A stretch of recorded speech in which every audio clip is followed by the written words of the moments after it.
বাবাও মারা গেল, মাও মারা গেল, বাড়িতে কেউ নেই।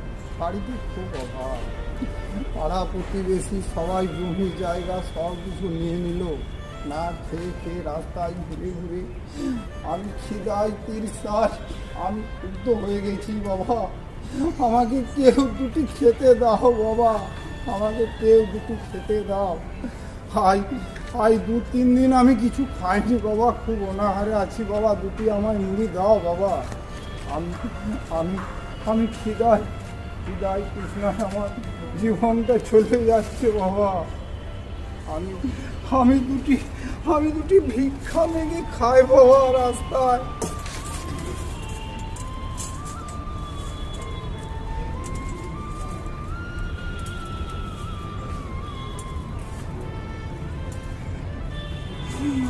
জল নেই, কি খাবো?